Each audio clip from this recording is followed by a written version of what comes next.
Hi all, I'd like to talk about the Guatemalan Genocide, also known as the Silent Holocaust. To start off, I want to give a brief history. In 1523, Pedro de Alvarado defeats Mayan armies and declares Guatemala as a territory of Spain.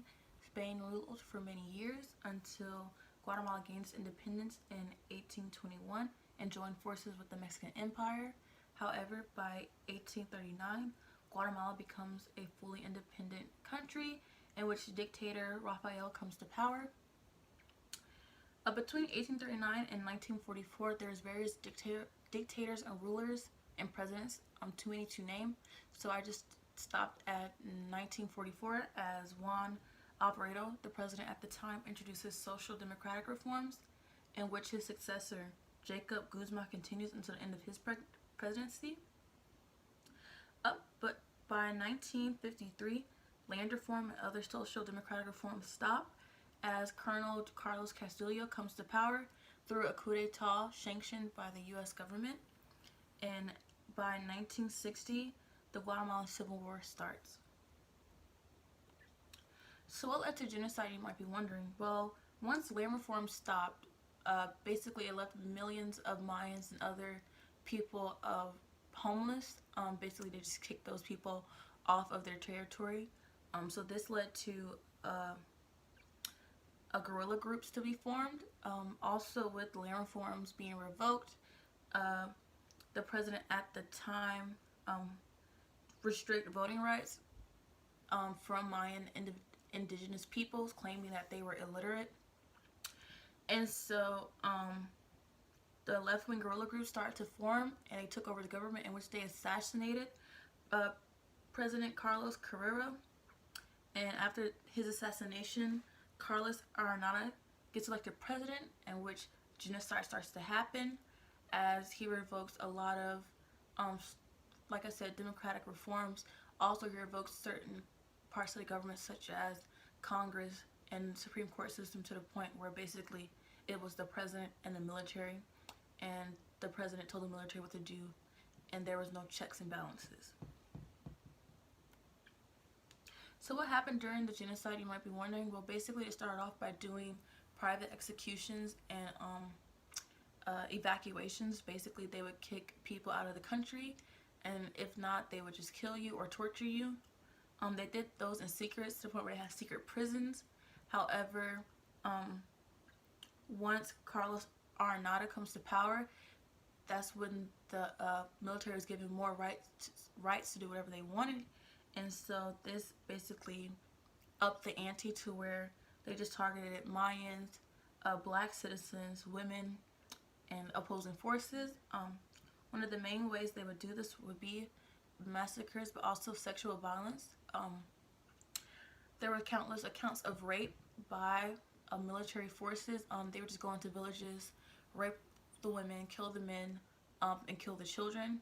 I believe up to 626 villages were massacred in the name of them being guerrillas with no proof. Like I said, there was no checks and balances, so whatever the military said, it happened. There were no checks and balances to see if the military was lying or anything. There were also foreign aggressors and contributors. Like I said, the U.S. was very influential in this genocide. Basically, the U.S. gave the government money and gave them weapons, and basically just funded the genocide. And along with that, there were also multiple propaganda posters and things in the media and stuff, basically either dehumanizing those they deemed undesirable, or they just created propaganda in favor of what they were doing, which was basically killing men, women, and children. So what was the government's role? Like I said, the government was very influential in this. Over 93% of the crimes counted for were done by military and government forces. Basically, the military was the main perpetrator of violence and actors of violence, or I guess we call them violence specialists. Basically, they did all the killings, they did all the massacres, they did all the torture and the rapings and basically, like I said, 93% of all the human crimes or crimes against the crimes against humanity accounted for were done by the military. The president's engagements, like I said, the president created laws, or presidents, plural, created laws in which gave the military more access and gave them more, I guess you would say, capacity to do whatever they wanted. Like I said, they could just go into any village they wanted to, claim it was a guerrilla territory, and murder everyone in the village without repercussions, because the presidents did not care, and most of the presidents sanctioned it to happen. Also, what was the role was the government was taking money from the United Fruit Company. This was an American-owned fruit company. Basically, they produce produce that started since 1829 or 1899. Excuse my French. In which basically the United Fruit Company would fund the military and would fund the government, and they would go into these villages and lands and basically kick people out. They'll either force people out or kill them, and the lands will be curated to produce crops for the United Fruit Company. However, even though this was on a somewhat smaller scale, the ante was upped by General Rios Montt, who later became president or dictator at the time, as once he came to power, he got rid of opposing parties.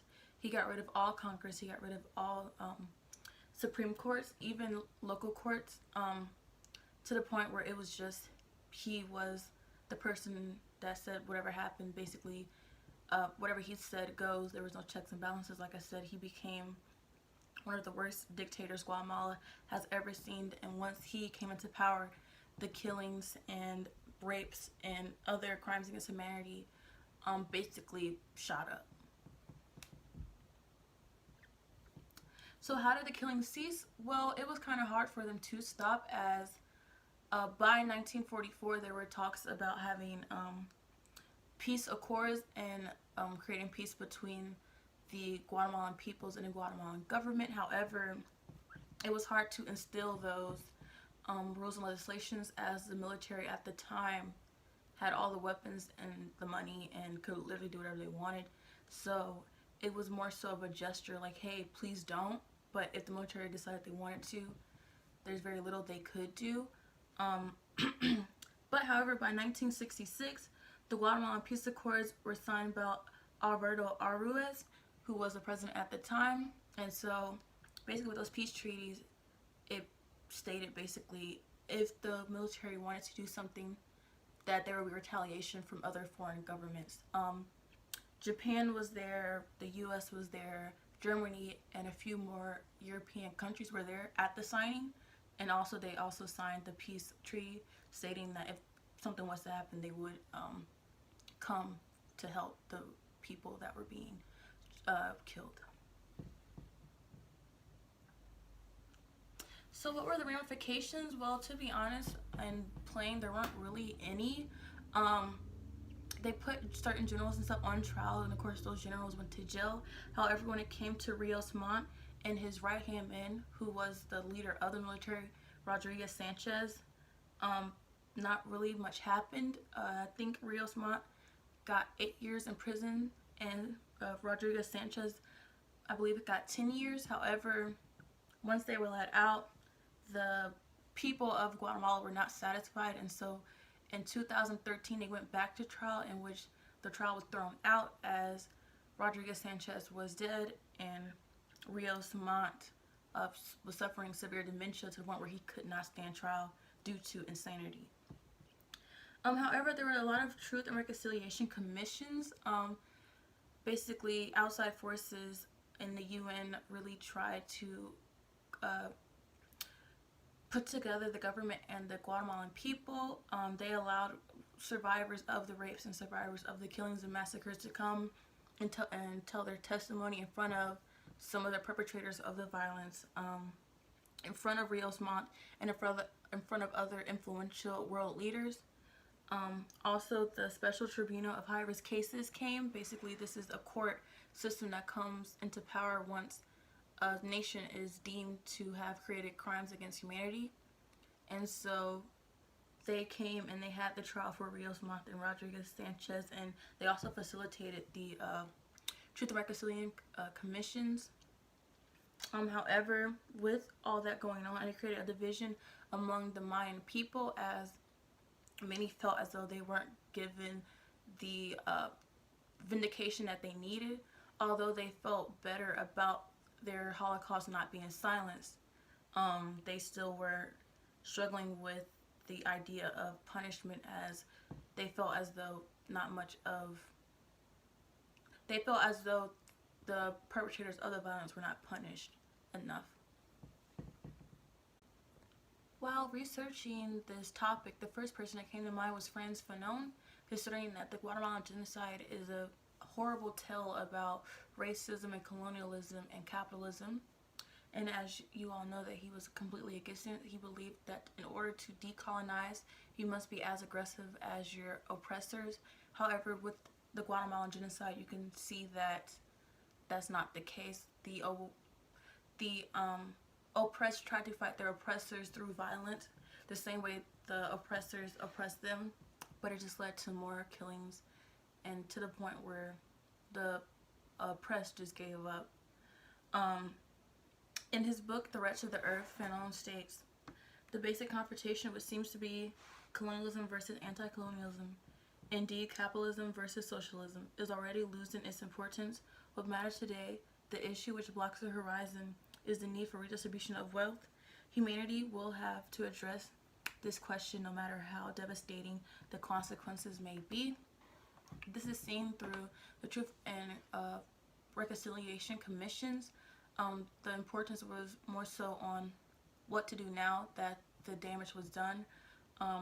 Although the Guatemalan government was not interested in giving up its wealth, they did understand the importance of what they have done, and they tried to introduce more land reforms to giving the Mayan people some of the land that they were lost.